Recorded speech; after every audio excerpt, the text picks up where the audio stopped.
සුබ දවසක් වේවා ඔබ සැමටම. මා ප්‍රිය සහෝදර සහෝදරියනි,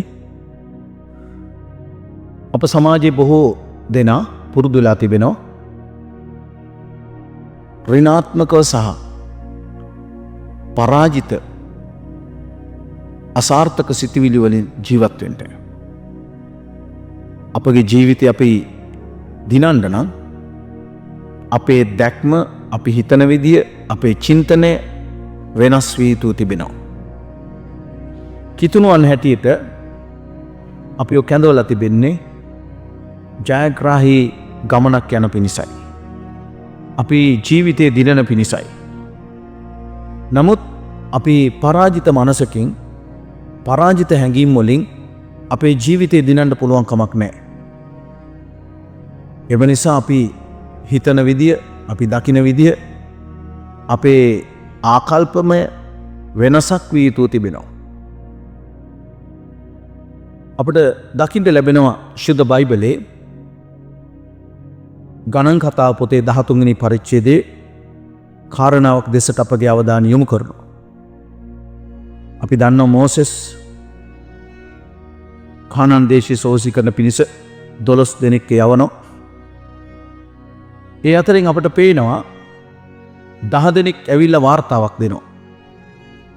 ඔවුන් දැකපු වාර්තාව, ඔවුන් දැක්කා වූ දේ අනුව ඔවුන්ගේ වාර්තාව එතන කියනවා සැබවින් අප එහි ගියා. ඒ වගේම කිරි හා මීපැණි ගලා යන දේශයක්. ඒ වගේම එහි දේශයේ ඉන්න සෙනග හරි බලවත්. ඒ වගේම එහි මහත් ප්‍රාකාර වගේ විශාල සහිත ප්‍රදේශයක්. ඒ වගේ මෙහි එක පැත්තක අමලෙක්වරු ඉන්නවා, තව පැත්තක යෙබුසිවරු ඉන්නවා, තව පැත්තක අමෝරිවරු ඉන්නවා, ඒ වගේම තව පැත්තකින් කානානිවරු ඉන්නවා. ඒ වගේ මේ හරි අමාරුයි කියලා ඔවුන් වාර්තාවක් දෙනවා. අපිට මේ දේශය හිමි කරගන්න පහසු නෑ. මේ දේශය හරි විශාලයි. මේ දේශය හරි යෝධයෝ වගේ මිනිස්සු ඉන්නේ. ඒ පැත්තේ ආනාග්ගේ පුත්‍රයෝ, මේ පැත්තේ මේ විදිහට ඔවුන් නිතරම ඔවුන් පුරුදු වුණා. ඔවුන් කතා කරා. ඒ පේන වාතාවරණය දිහා බලලා ඔවුන් කතා කරන්න. ප්‍රිය සහෝදර සහෝදරියනි, අපිත් සාමාන්‍යයෙන් සමහර වෙලාවට අපිට පේන ආකාරයෙන් අපි දේවල් දකින්නේ අමාරුයි, හරි අපහසුයි. අපිට කවදාවත් දිනන්න බෑ. අපිට කිසිම විදියකින් මේ ජයග්‍රහණ හිමි කරගන්න අමාරුයි. අපිට මේ தත්ත්වය ජය ගන්න තරම් අපි ශක්තිමත් නැහැ. අපි පොඩි මිනිස්සු. අපිට ජීවිතේ දිනන්න බෑ. අපි නිතරම පරාජයට පුරුදු වෙලා තියෙනවා. ඒකට හේතුව තමයි අපි මේ පේන දේ දිහා බලාගෙන අපි දේවල් ගැන අපි නිශ්චිත තැනකට පැමිණෙනවා. නමුත් අපිට පේනවා ඊට වඩා වෙනස් විදියට එක මිනිහෙක් කතා කරනවා.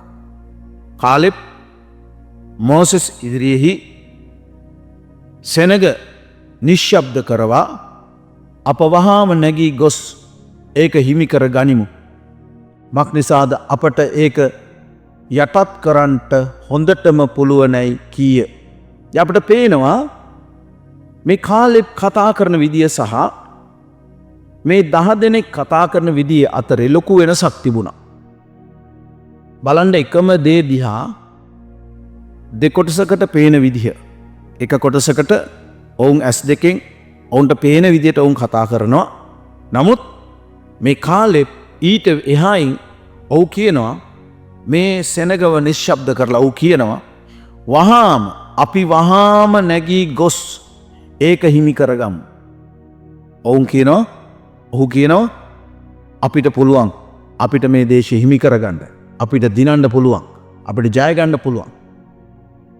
ප්‍රිය සහෝදර සහෝදරියනි, අපිත් මේ සමාජයේ අපි ජීවත් වෙන අපි බොහෝ දෙනා සිටින්න පුරුදු වෙලා තිබෙන්නේ පරාජිත විදිහට හිතන්න, බැහැ කියන්න, හරි අමාරුයි කියන්න, නිතරම අසීරුතාවයේ දකින්න. මේකට තමයි අපි ජීවිතේ බොහෝ හුරු වෙලා තිබෙන්නේ. නමුත් අපිට පේනවා මේ කාලෙබ්ගේ දැක්ම වගේ ඔබේ මගේ දැක්ම වෙනස් විය යුතුයි. අපි හිතන විදිය වෙනස් විය යුතුයි. අපි කල්පනා කරන විදිය වෙනස් විය යුතුයි. අපි අපේ ජීවිතේ දවසින් දවස අපේ දැක්මේ වෙනසක් වී තිබිය යුතුයි. නිසාද අපිව කැඳවලා තින්නේ මේ ජීවිතේ ජය ගන්නට. අපිව කැඳවලා තිබෙන්නේ අපට හිතා ගන්න බැරි පුදුම ජයග්‍රහණයන් හිමි කර ගන්නට. ඒකට අවශ්‍ය එකම දේ තමයි අපි හිතන විදිය, අපේ ආකල්ප, අපේ දකින, අපේ දැක්ම වෙනස් වී යුතුව තිබෙනවා. මෙතන 10 දෙනෙක් එක විදිහට දකින්නත් මේ කාලේ තව විදිහකට දකින්නත් ඔවුන්ගේ සිතිවිලි වල වෙනස් තත්ත්වයන් තිබෙනවා. ප්‍රිය සහෝදර සහෝදරිනි, ඔබ ජීවිතේ දිනන්න බලාපොරොත්තු වෙන කෙනෙක් නම් පළමු කොට ඔබට දිනන මානසිකත්වයක් ඕන. ඔබට ජයග්‍රාහී මානසිකත්වයක් ඕන. ඒ වගේම ගණන් කතාව 14 වෙනි පරිච්ඡේදයේ 24 වෙනි පදයේ කියනවා, එහෙත් මගේ මෙහෙකරු කාලෙප්ට වෙන ආකාර සිතක් තිබුණු බැවින්ද ඔහු සම්පූර්ණ ලෙස මා අනුව ආ බැවින්ද ඔහු ගිය දේශයට මම ඔහු පමුණුවන්නෙමි. දැන් අපට පේනවා මේ කාලෙප්ට තිබුණා වෙනස් ආකාර සිතක්. ඔබට මට තිබෙන්න ඕන අපිට මේ පදේ දිහා බලනකොට අපිට පේනවා ඔහු හිතන විදිය, ඔහු දකින විදිය වෙනස්. ඔබට මට තිබෙන්න අවශ්‍යයි වෙනස් ආකාර සිතක්, වෙනස් ආකාර දැක්මක්, වෙනස් ආකාර ගමනක්. අපිට ජීවිතේ දිනන්න නම් දිනන මානසිකත්වයක්, අපි සාර්ථක වෙන්න නම් සාර්ථකත්වය තුල ගමන් කරන මානසිකත්වයක් අපට අවශ්‍යයි. ප්‍රිය සහෝදර සහෝදරිනි, ඔබවත් මාවත් කැඳවලා තිබෙන ජීවිතේ ජය ගන්නට, ජීවිතේ දිනන්න. කිතුණුවන් හැටියට අපි මේ ජීවත් වෙන ලෝකයේ, අපි ජීවත් වෙන වටපිටාව පාපය සහ අධර්මිෂ්ඨකම නපුර තිබෙනා වූ ලෝකයක, පරාජය නිතරම අසාර්ථකත්වයේ තියෙන ලෝකයක දෙවියන් වහන්සේ ඔබ මාව කැඳවලා තින ජීවිතේ දිනන්න. එනිසා අද දවසේ ස්වාමින් වහන්සේගේ ආශිර්වාදයේ ඔබ සැමට දෙවියන් වහන්සේ මේ වචනයෙන් උන්වහන්සේගේ ආශිර්වාදය ඔබ සැමට දෙනසේක්වා. ස්වාමීන් වහන්සේ ඔබට ආශිර්වාද කරනසේක්වා. අපි යාඥා කරමු.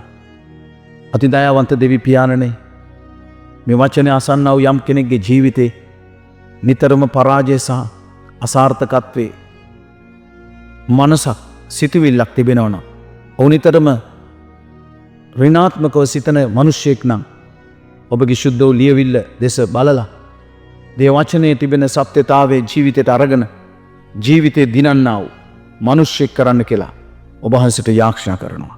ස්වාමිනී, ඔබ සාර්ථක ගමනක් යන පිණිස උන්ට ආශිර්වාද කළ මැනව. ඔබගේ දිව්‍ය හස්තයට බාර කරන අතර මේ වචනේ අසන්නා වූ සෑම කෙනෙකුගේ ජීවිතයට නිතරම ජයග්‍රහණය කරා ගමන් කරන සාර්ථක මිනිසෙක් වෙන්න දේව ආශිර්වාදයේ දුන මැනව. යේසුස් ක්‍රිස්තුස් වහන්සේගේ උතුම් නාමයෙන්. ආමේන්.